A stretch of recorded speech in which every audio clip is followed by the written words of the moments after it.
मर जाता है। मृत्यु मित्य करवाने को वो स्वयं नाश बुलवाता है।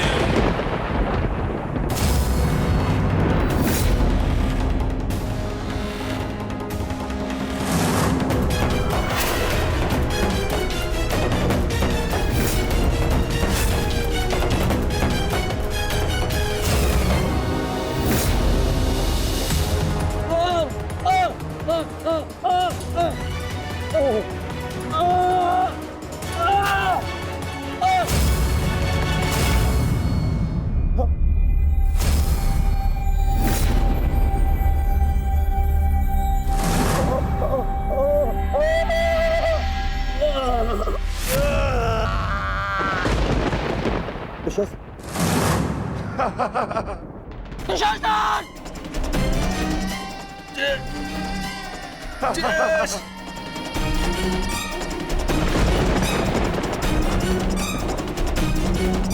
ये सब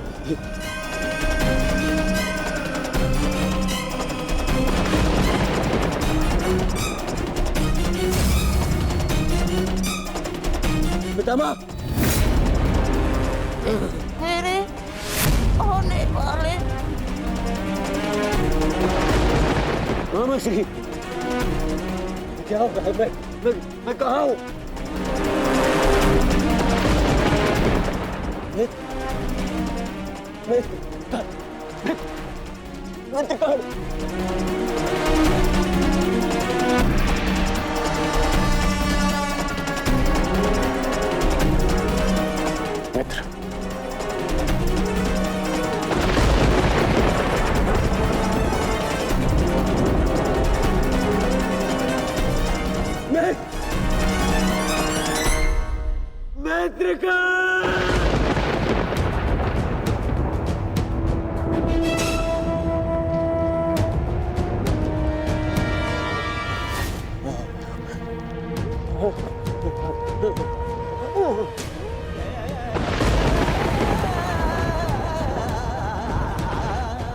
असंभव है ये, असंभव है ये। इसे तुमने ही तो संभव बनाया है दुर्योधन।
इस युद्ध के जन्मदाता तुम ही हो।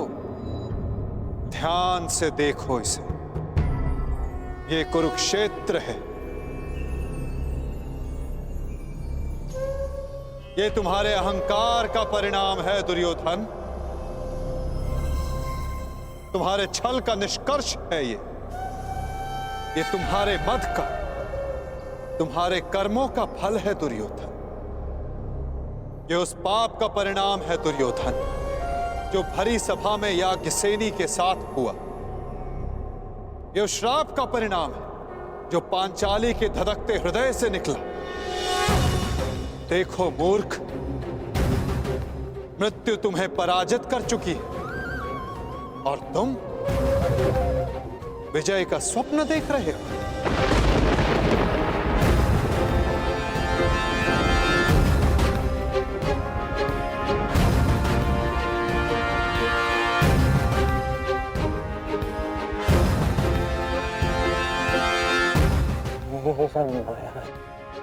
ये सब माया है। माया नहीं दुर्योधन, तुम्हारे कर्मों की छाया है ये। यही तुम्हारा भविष्य है, यही तुम्हारा प्रारब्ध, यही अंत है कुरुवंश का। युद्ध की चाह थी ना तुम्हें, महाविनाश देखने की इच्छा थी तुम्हें। ठीक है, युद्ध मिलेगा तुम्हें, महाविनाश देखोगे तुम। तुमसे पहले भी बहुत अहंकारी आए और उनका भी अंत मैंने इसी प्रकार किया। मनुष्य क्या, मैं तो सौर मंडल का सृजन और विनाश करता हूं। देखना चाहोगे तो देखो।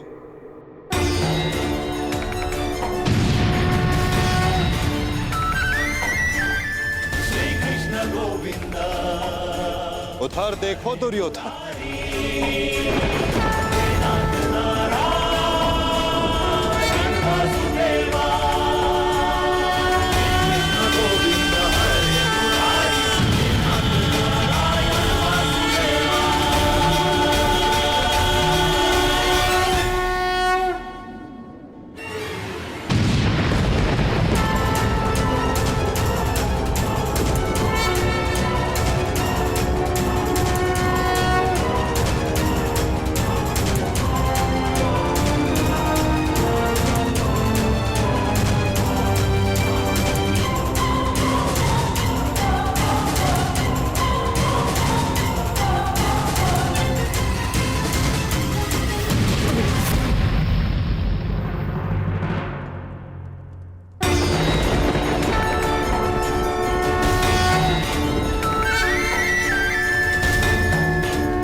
ये क्या हो रहा है?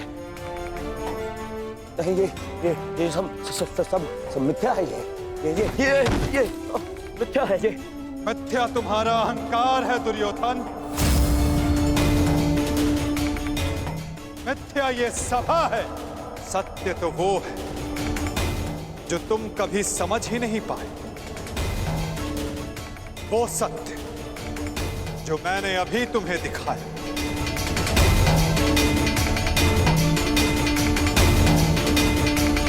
सत्य केवल मैं हूं दुर्योधन, शेष सब मिथ्या। ये सब माया है। तुम साधारण मनुष्य हो और कुछ नहीं हो। आश्चर्य है, परंतु इसमें तुम्हारा क्या दोष? जब मनुष्य में अहंकार तो वो सत्य केवल आकार से पहचानता है। तो आकार देखो दुर्योधन।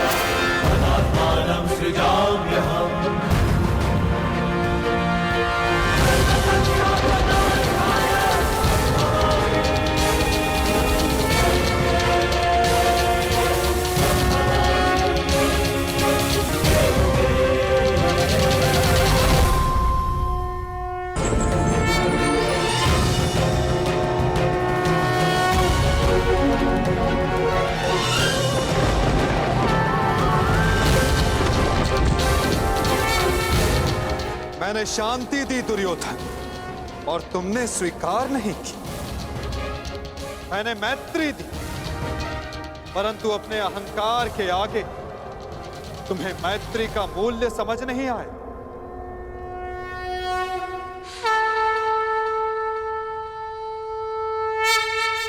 मैं प्रेम लाया था परंतु तुमने युद्ध मांगा दुर्योधन। तो सुनो, अब युद्ध होगा।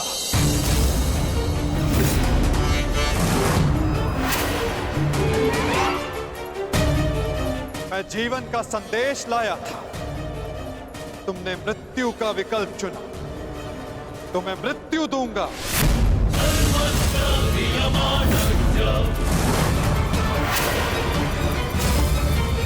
तुम्हें अनुमान नहीं दुर्योधन कि यह युद्ध कितना भयंकर होगा। महासंहार होगा। पापियों के प्रत्येक भागीदार का अंत होगा ये महाभारत।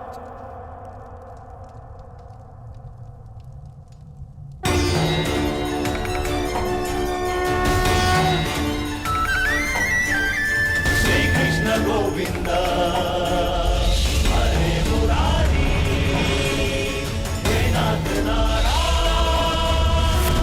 वासुदेवा।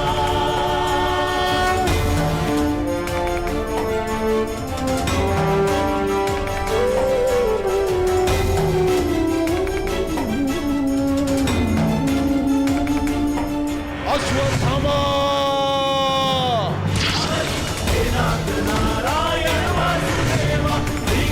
गोविंद हरे मुरारी हे नाथ नारायण वासुदेवा। श्री कृष्ण गोविंद हरे मुरारी बाण संधान करो पार, मुक्त करो राधे को। हरे मुरारी हे नाथ नारायण वासुदेवा। श्री कृष्ण गोविंद हरे मुरारी हे नाथ नारायण वासुदेवा। सभा में इतनी शांति क्यों है? कोई बताएगा मुझे आखिर हो क्या रहा है? सत्य देखने के लिए तन के दृष्टि की नहीं, मन के दृष्टि की आवश्यकता होती है धृतराष्ट्र। नियति ने तुम्हें दृष्टि नहीं, परंतु आज इस क्षण के लिए मैं तुम्हें दृष्टि देता हूं। कदाचित तन की दृष्टि से देखकर तो मन की दृष्टि का सत्य समझ पाओ धृतराष्ट्र।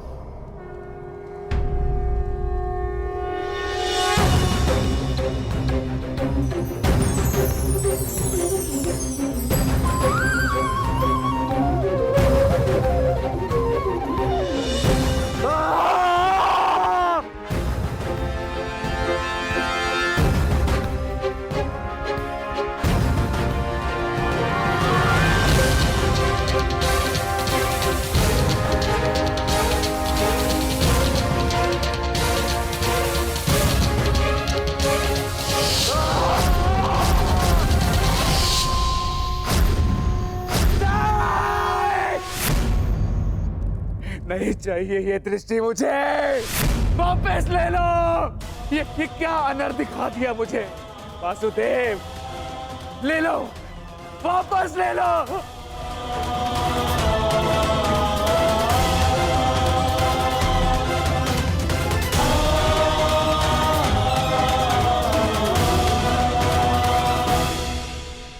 जो सबने देखा वही अंत है और वही नया प्रारंभ। परंतु ये आप सबको स्मरण तब होगा जब ये वास्तविक में आप सबके साथ घटित होगा।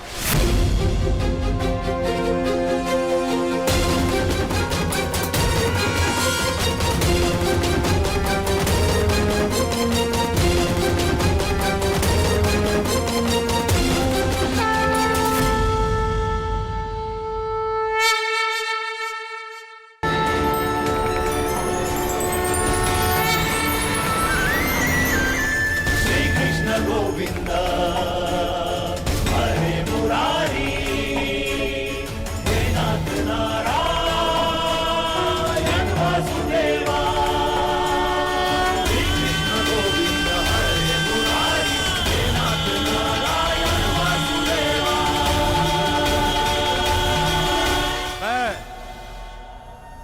वासुदेव इस महायुद्ध, इस महाभारत की घोषणा करता हूं।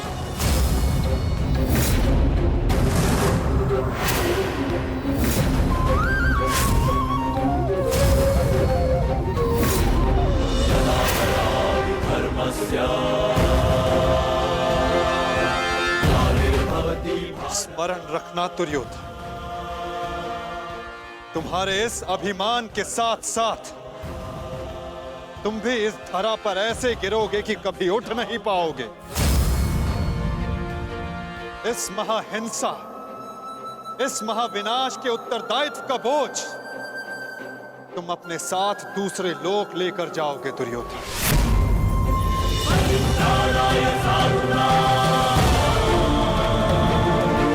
विनाशाय च दुष्कृताम्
केशव,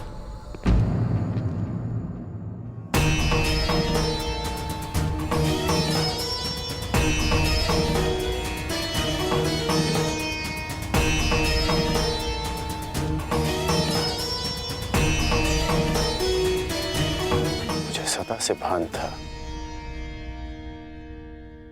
कि आप साधारण मनुष्य नहीं हैं।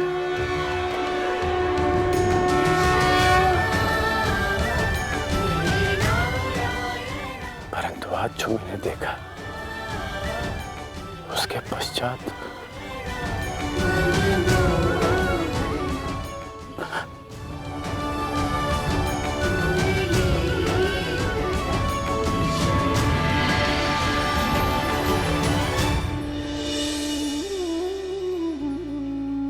मेरे साथ आओ मित्र।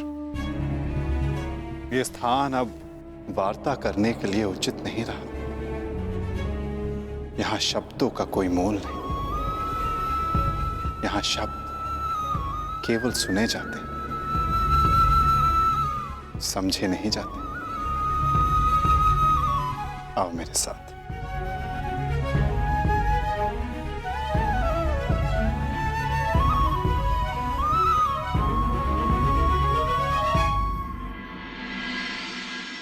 केशव,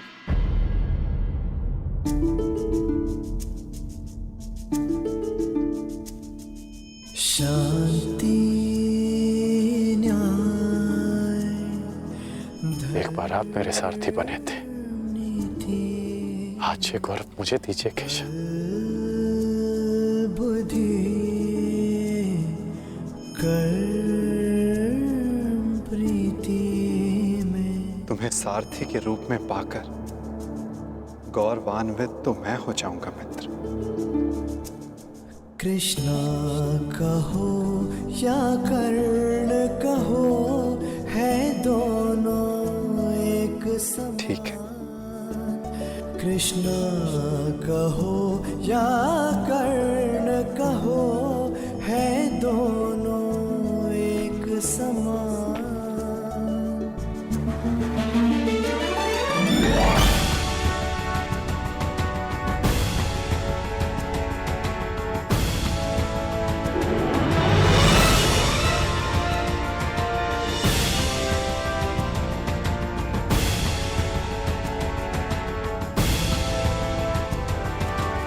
कह दो मित्र, जो कुछ भी तुम्हारे मन में।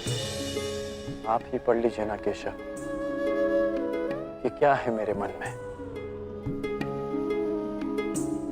मैं तुम्हारा मन पढ़ सकता हूं मित्र, परंतु जैसे कि मैंने पहले भी कहा था, मुझे तुम्हारे मुख से सुनना अच्छा लगता है।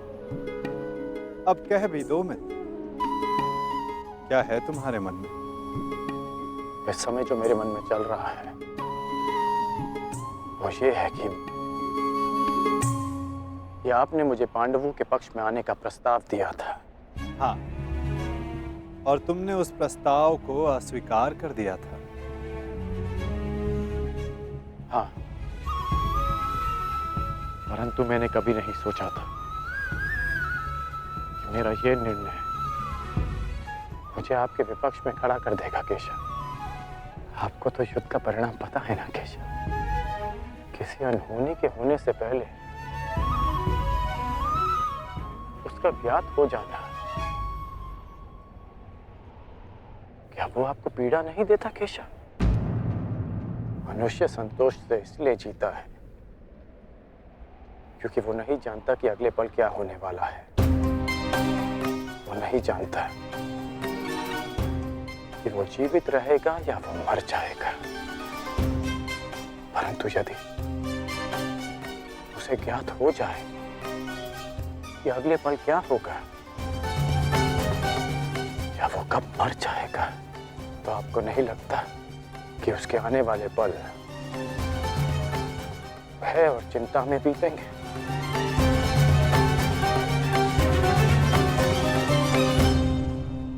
ये सोच पर निर्भर करता है अंगराज।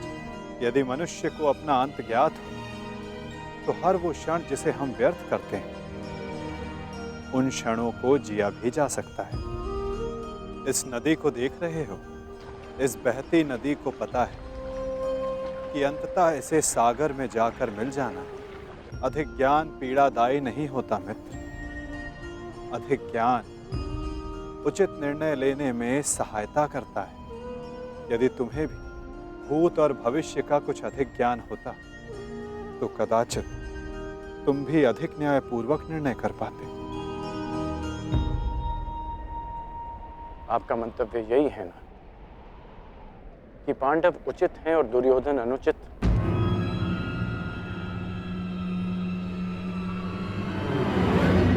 क्षमा कीजिएगा, परंतु मैं आपकी इस बात से सहमत नहीं हूं।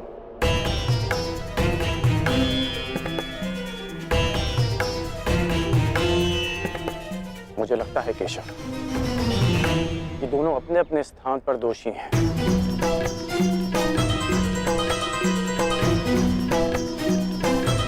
और इसी कारण से दोनों अपनी अपनी दृष्टि में निर्दोष और सही हैं। यदि दोनों ही दोषी हैं, तो तुम निष्पक्ष क्यों नहीं हो जाते मित्र? क्योंकि मुझे लगता है कि दुर्योधन युधिष्ठिर से कहीं अधिक सक्षम शासक सिद्ध होगा। इतने अधर्म करने के पश्चात भी? हाँ, क्योंकि वो युधिष्ठिर की भांति धर्मराज होने का ढोंग नहीं करता। आप ही बताइए केशव कि जिसने स्वयं की पत्नी को दांव पर लगा दिया हो, जिसने द्यूत के कुचक्र से निकलकर स्वयं को द्यूत में फिर से फंसा लिया हो, वो कैसा धर्मराज?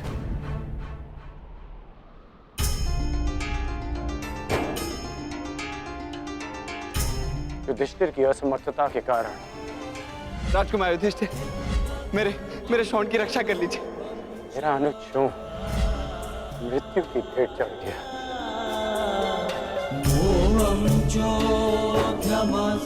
जब मुझे सूत पुत्र कहकर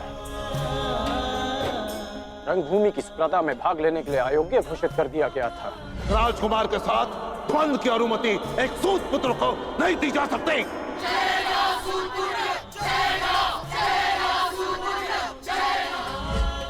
तब भी धर्मराज का धर्म मौन था। ऐसे में दुर्योधन ने मेरा हाथ थामा, जिसे आप अधर्मी कहते हैं। आज मैं अंगराज हूं, परिवर्तन के लिए खड़ा हूं।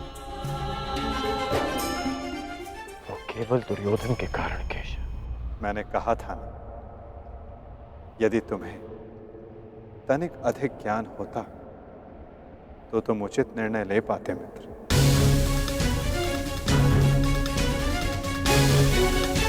मैं समझा नहीं। तुम सदा स्वयं को सूत पुत्र समझते आए होकर, और यदि तुम्हारा ये ज्ञान मिथ्या हुआ तो? मिथ्या? हाँ कर, क्योंकि तुम्हें तो पता ही नहीं कि तुम वास्तव में हो कौन। मुझे ज्ञात है कि मैं कौन हूं, और मुझे गर्व है कि मैं अधिरथ पुत्र कर्ण हूं, राधे पुत्र कर्ण हूं, सूत पुत्र कर्ण हूं।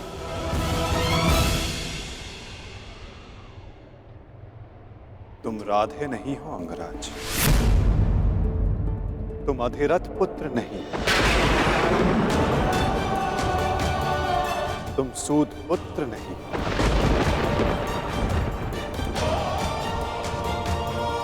तुमने कभी ये नहीं सोचा कर्ण कि एक सूत पुत्र के शरीर पर दिव्य स्वर्ण से मड़ित कवच और कुंडल क्यों है?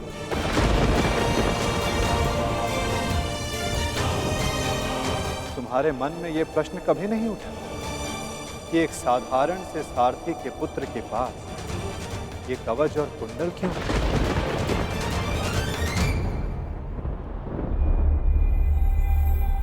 क्या तुम ये सोचकर कभी व्याकुल नहीं होते कर्ण कि तुम शेष से इतने भिन्न क्यों हो? तुम सूर्य पुत्र कर्ण, सूर्य पुत्र कर्ण, सूर्य पुत्र कर्ण, सूर्य पुत्र कर्ण।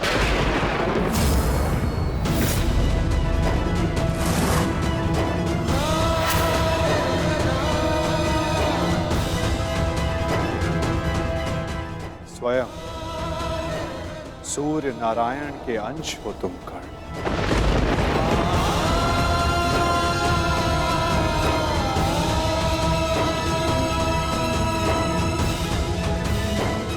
यह सत्य है,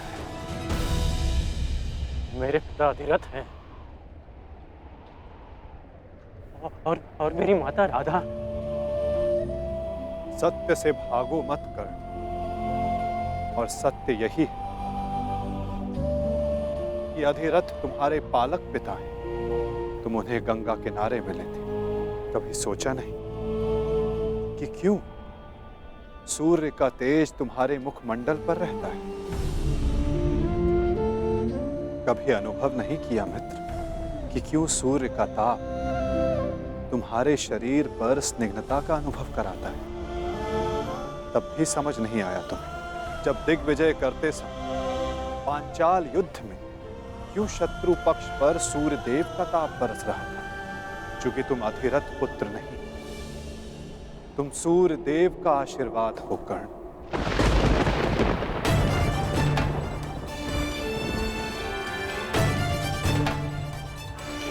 यदि मैं पिताश्री को गंगा किनारे मिला था तो मेरी माता को कर्ण, अपनी माता से बहुत पहले से भेंट करते आ रहे हो तुम कर्ण। चूंकि रक्त सदा रक्त का सम्मान करता है। कभी सोचा है कि वो कौन है जिनके समक्ष आते ही तुम्हारी दृष्टि उनके पांव की ओर चली जाती है? वो कौन है जिनसे हर युद्ध से पूर्व उनका आशीष लेने का तुम्हारा मन करता है? कौन है कर्ण जो सदा तुम्हें अपने पुत्रों के समान प्रेम करती है? वो कौन है जिनकी आंखें तुम्हें देखते ही भर आती हैं? अर्जुन से द्वंद्व होने के पश्चात भी तुमने कभी पांडवों का अहित नहीं चाहा, कभी उनकी रक्षा की, कभी उन्हें चेतावनी दी। क्यों कर्ण? इसलिए नहीं कि तुम न्याय चाहते थे, अपितु इसलिए कि तुम्हारी धमनियों में बहता हुआ रक्त तुम्हें पुकार रहा था। हाँ कर्ण, तुम राधे नहीं कुंती पुत्र हो, पांडवों के ज्येष्ठ। हाँ कर्ण, बुआ कुंती ही तुम्हारी माता है और तुम उनके ज्येष्ठ पुत्र।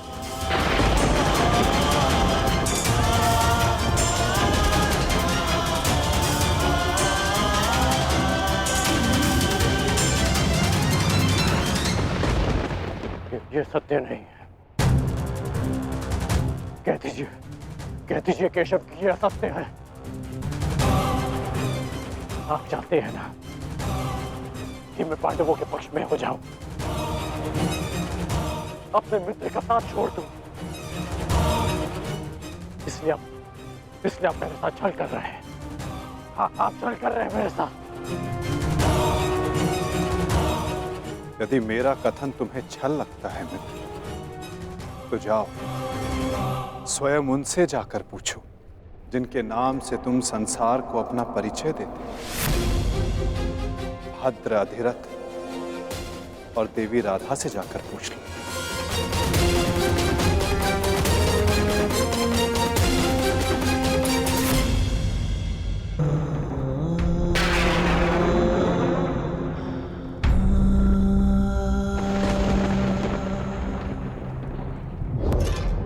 आ गए?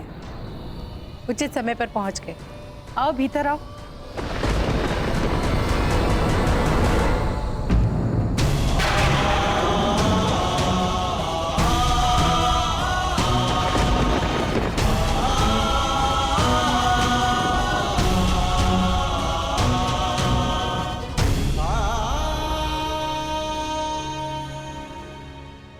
क्या हुआ पुत्र?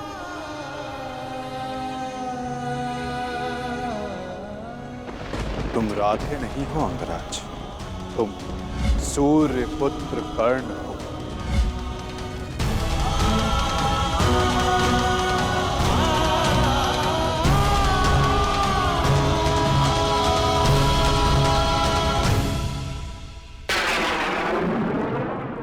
एक बार फिर से पुत्र कहकर पुकारिए ना। पुत्र?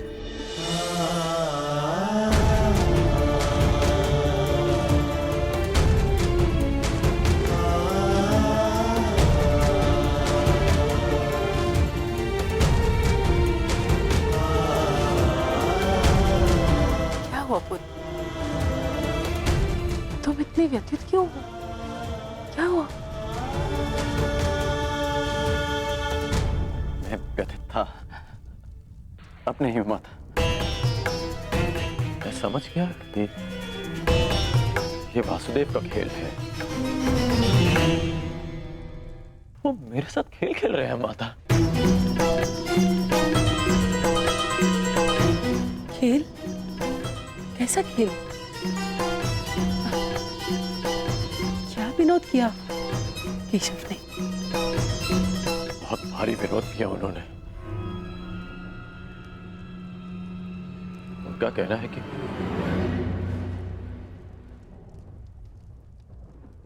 आप दोनों मेरे पालक माता पिता हैं।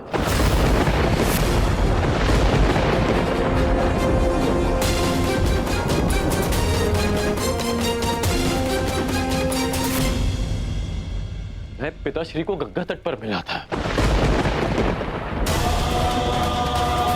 ये सूर्यदेव मेरे पिता है और माता कुंती मेरी माता।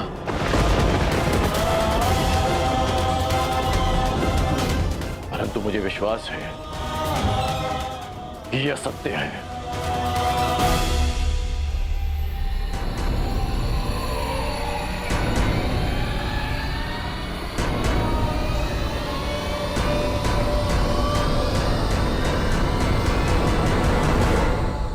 ये असत्य है ना? मैं आप ही का पुत्र हूं।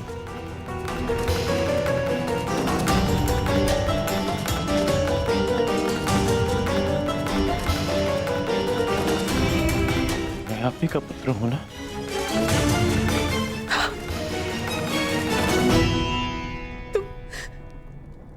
तुम मेरे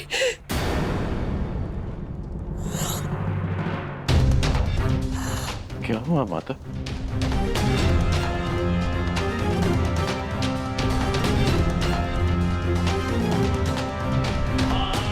क्या हुआ पिताश्री? आप दोनों मौन क्यों हैं? कहिए ना कि आप ही मेरी माता है। कहिए ना कि मैं आपका पुत्र हूं। कहिए ना कि आप मेरी माता है। कहिए ना कि आप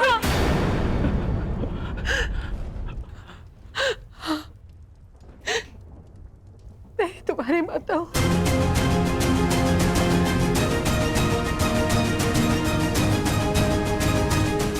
परंतु दात्री नहीं।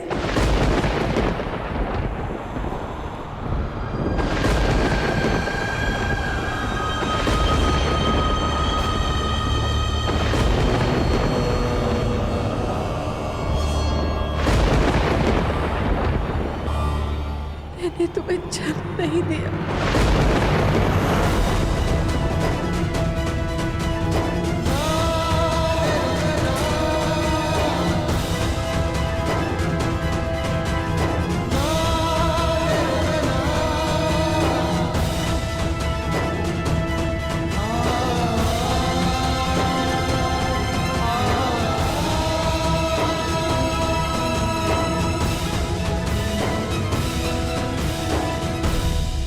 इतने वर्षों से हमने तुमसे ये सत्य छुपा कर रखा कि देवी कुंती तुम्हारी माता है। इसी कारण हम न तुम्हें धनुर्विद्या सीखने देना चाहते थे और न रणभूमि में जाने देना चाहते थे। क्योंकि देवी कुंती तुम्हारी जन्मदात्री है। केशव ने तुमसे कदाचित असत्य नहीं कहा। तुम मेरे पुत्र नहीं।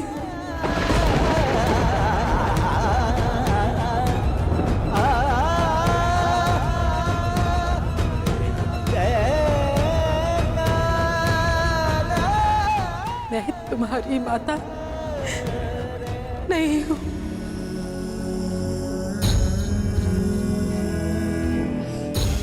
आप असत्य कह रही हैं कि आप मेरी माता नहीं हैं। यदि ऐसा होता तो क्यों बचपन में जब मुझे भूख लगती थी तब आपको स्वयं ज्ञात हो जाता था। जब मुझे निद्रा आती थी तो कौन मुझे अपनी गोद में सुलाता था?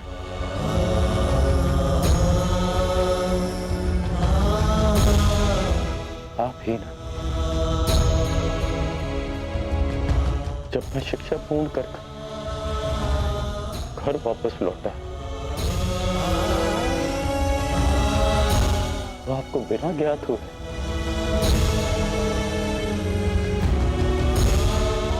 कैसे पता चल गया कि मैं आ गया और आपने अधिक भोजन बनाया?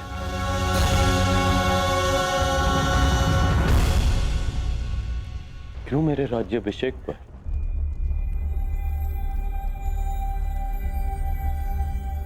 पिताश्री के शपथ देने के पश्चात भी आप मुझे छुप कर देखने आई थी जब मैं अंग जा रहा था? तब क्यों मुझे परिवर्तन का आशीष दिया?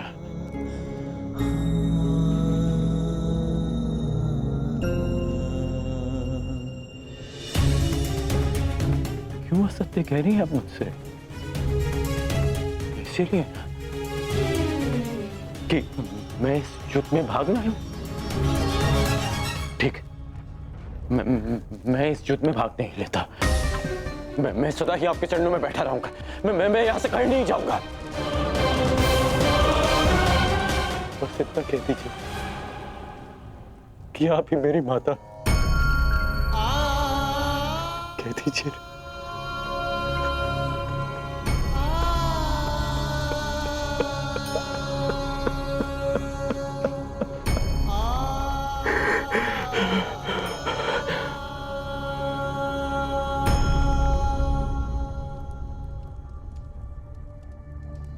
आपके अश्रुओं ने और आपकी चुप्पी ने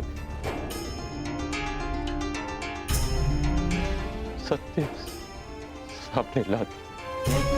धर्मं च लोभं च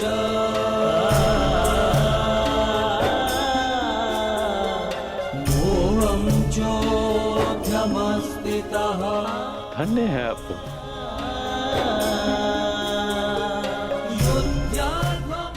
किसी और की संतान इतना प्रेम दे।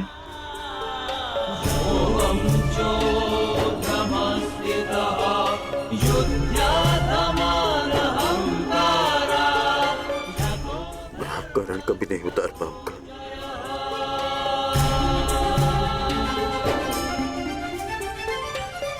अब मेरा सत्य भी सुन लीजिए। मैं सदा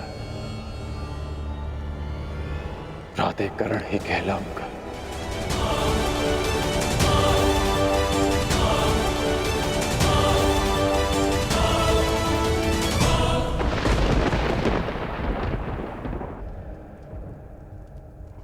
प्राधिकरण ही कहलाऊंगा।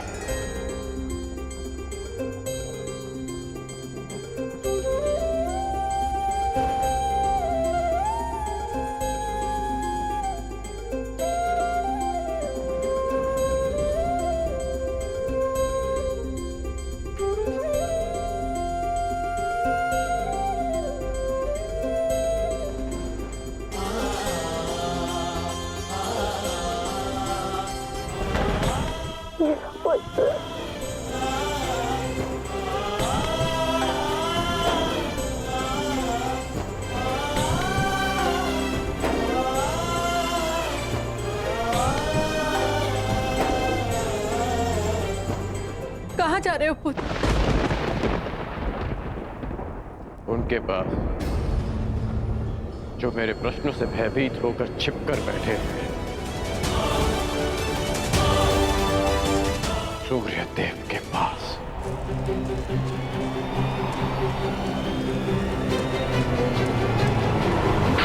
मेघों के आवरण से बाहर निकलिए सूर्यदेव। अब आप मुझसे और नहीं छिप सकते। मेरे समक्ष आइए सूर्यदेव। जीवन के आरंभ से हर प्रातः मैंने आपको तर्पण किया, उसके लिए बाहर आइए। मैंने सदा आपका सम्मान किया, उसके लिए बाहर आइए। आपके कारण जो मेरा अपमान हुआ, उसके लिए बाहर आइए।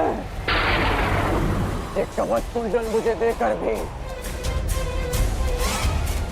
मेरे मन को जो भेदा है आपने, उस पीड़ा के कारण बाहर आइए।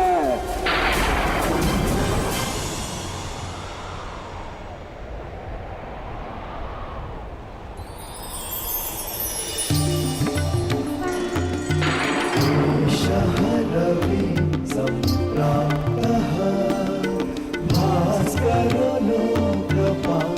पुत्र कर्ण, भयगो अभयगो सूर्यः वीर्यनो कीर्तिदायकः। पुत्र मैं ये तो मैं जान गया कि मैं आपका पुत्र हूं। आगे कहिए सूर्यदेव। पुत्र मैं विवश था, तुम्हारे जन्म के लिए भी और तुम्हारी पहचान छिपाने के लिए भी। महर्षि दुर्वासा ने देवी कुंती की सेवा से प्रसन्न होकर उन्हें यह आशीर्वाद दिया कि वो जिस भी देवता का आवाहन करेंगी वो उन्हें पुत्र देंगे। देवी कुंती बालिका थी, उन्हें लगा कि कहीं ये वरदान मिथ्या तो नहीं, और उन्होंने खेल खेल में मुझे ये आह्वान दिया और वरदान से विवश होकर मुझे उन्हें अपना अंश देना पड़ा। विवश थे आप? क्या आज विवश नहीं है? माता कुंती को मुझे अपनाने में समाज का भय था, परंतु आपको किस बात का भय था? आपने मुझे सत्य क्यों नहीं बताया? संसार भर को प्रकाश देने वाले ने अपने ही अंश को अंधकार में रखा। क्यों? जब संसार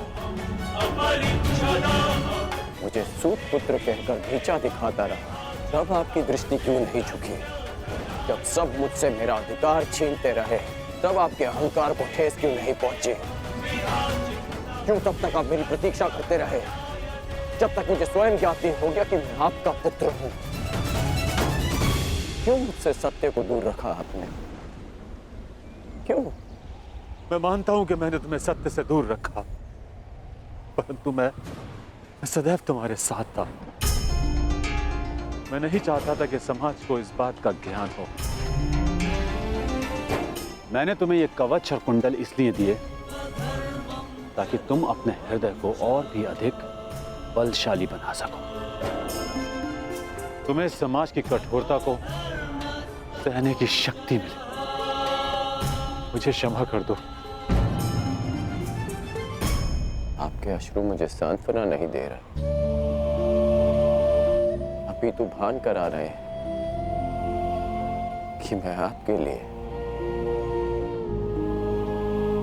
केवल एक फूल के अतिरिक्त और कुछ नहीं था।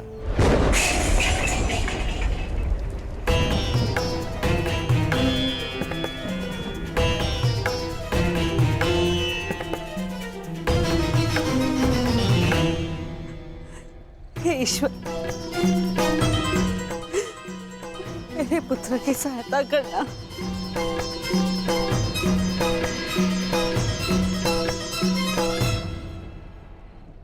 जो स्वयं की सहायता करना जानते हैं, ईश्वर भी उन्हीं की सहायता करते हैं बुआ।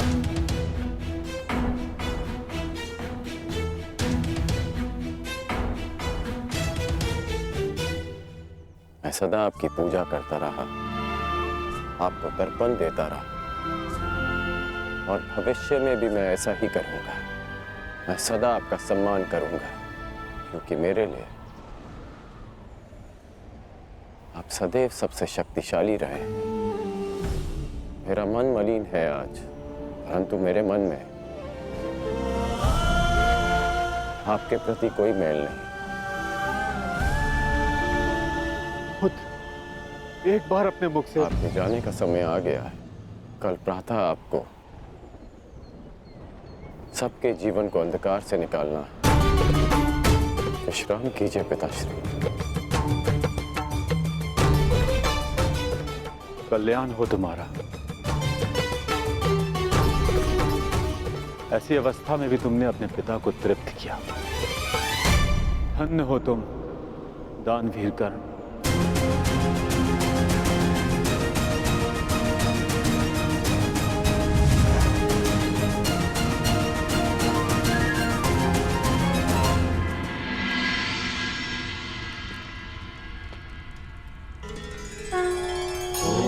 अब आप और कितना व्यथित रहेंगी बुआ? आप अपने कर्मों को संसार से छिपा सकती हैं, परंतु अपने कर्मों के फल को आप स्वयं से और कितना छिपाएंगी? अपने कर्मों का सामना प्रत्येक को एक ना एक दिन करना ही पड़ता है बुआ। परंतु उसका सामना कैसे करूंगी? क्या कहूंगी उसे इसके समक्ष आकर?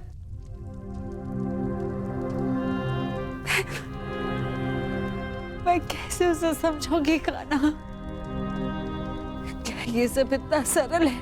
यदि सब कुछ इतना सरल होता तो जीवन जीवन नहीं होता बुआ। मनुष्य को अपने भय का, अपने अतीत का सामना करना ही पड़ता है, और ये भेंट जितनी शीघ्र हो, मन से बोझ उतनी ही शीघ्र उतर जाएगा बुआ। जाइए बुआ, समय आ गया है सत्य का सामना करने का। समय आ गया आपको आपके ज्येष्ठ पुत्र से मिलने का।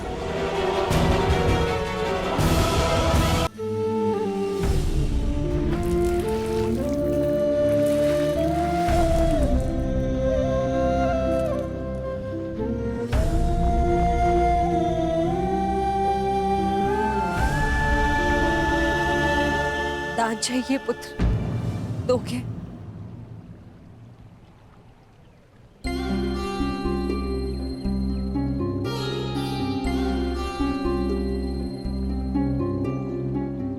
सुना है,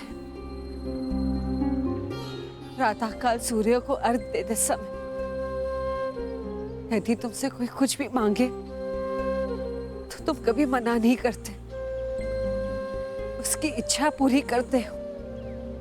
इसलिए मैं भी कुछ मांगने तुम्हारे समक्ष आई हूं कि इस दुर्भाग्यशाली माता को क्षमा दान दे पाओगे पुत्र?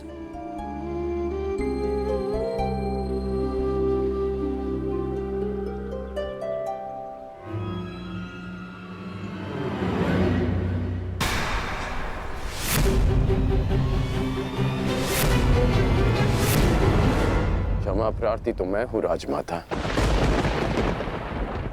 राजमाता? ऐसा मत कहो पुत्र। क्यों?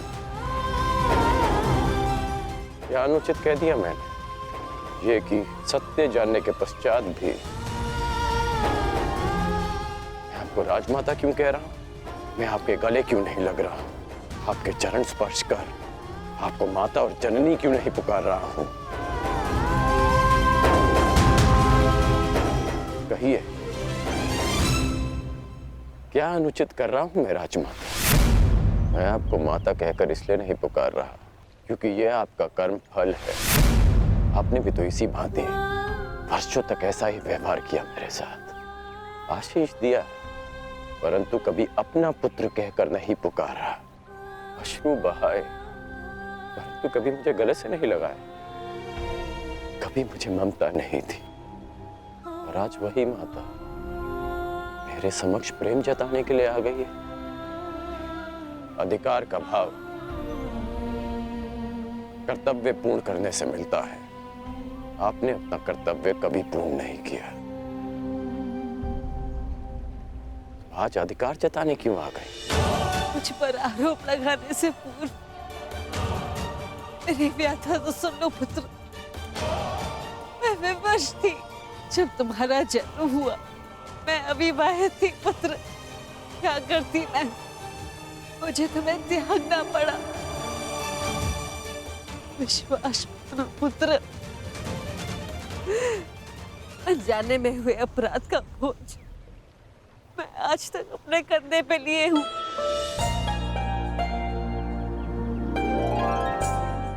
आपने अपनी व्यथा तो कह दी, परंतु मेरा क्या दोष था? एक बालक जिसने अपनी आंखें भी पूरी तरह नहीं खोली थी, उसके जीवन में आपने सदा के लिए अंधकार कर दिया। एक नवजात को गंगा माँ की भेंट चढ़ा दिया आपने। क्या आपने ये भी नहीं सोचा कि वो जीवित रहेगा या वो मर? कि यदि वो बच गया तो संसार उसे किस नाम से पुकारेगा? समाज उसे कितने ताने देगा कि उसका जीवन जीते जी नरक बन जाए? ये भी नहीं सोचा आपने। गंगा में इसीलिए बहाया ना क्योंकि गंगा माँ पाप धोती है। मैं आपके लिए पापी था ना, केवल एक पाप, एक अभिशाप जिसे आप गंगा में बहाकर भूल गए। आश्चर्य की बात यह है कि कभी आपने मुझे खोजने का प्रयास नहीं किया। कभी ये जानने का प्रयास नहीं किया कि मैं जीवित हूं या मर गया। आपको पता है कि जब भी मैं आपके समक्ष आता था, आपको प्रणाम करता था, तो एक विचित्र स्नेह, एक अनोखा बंधन अनुभव करता था मैं। क्या आप कभी ऐसा अनुभव नहीं करती थी? तुम मेरे ही पुत्र हो। इसका ज्ञान मुझे रंगभूमि में हुआ, परंतु फिर भी आप मौन थी। ये जानने के पश्चात में आप समझा कि तब आपके समक्ष एक और प्रश्न आकर खड़ा हो गया कि युवराज पद की होड़ में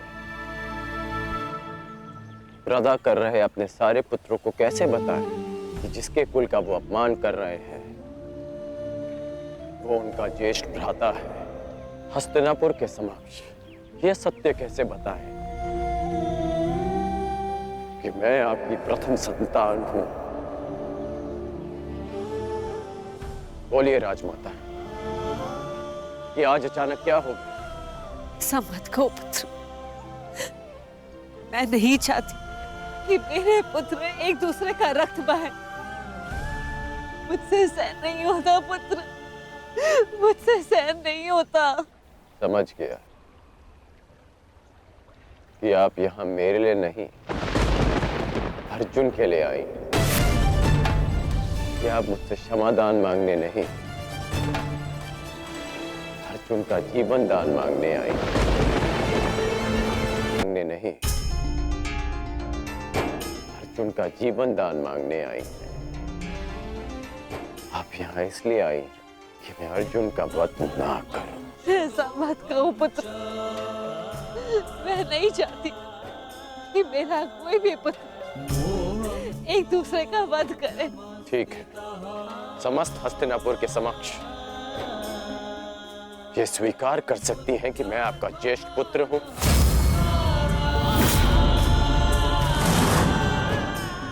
पता था मुझे कि कोई उत्तर नहीं मिलेगा। मेरे जीवन पर अनेक बार संकट आया, तब आपकी ममता नहीं जागी। परंतु आज जब अर्जुन के जीवन पर संकट आया, तब आप अपनी लज्जा, अपना सम्मान सब भूलकर मेरे पास आ गए।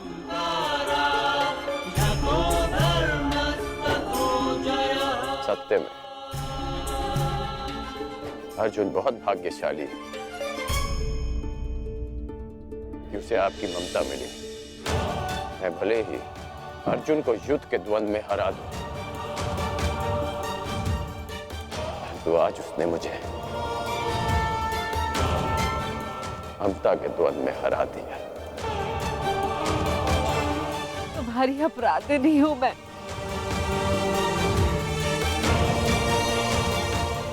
इस अपराध बोध को और मत बढ़ाओ, इस युद्ध में भाग मत लो पुत्र। अपने अनुजों से युद्ध मत लड़ो पुत्र। बस एक बार कह दो कि तुम मेरे पुत्र हो कर्ण। हाँ, मैं आपका पुत्र हूं।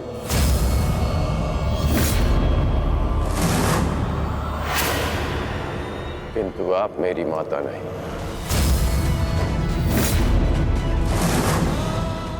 सदा स्मरण रखिएगा राजमाता कि इस सूत पुत्र की माता का नाम राधा है।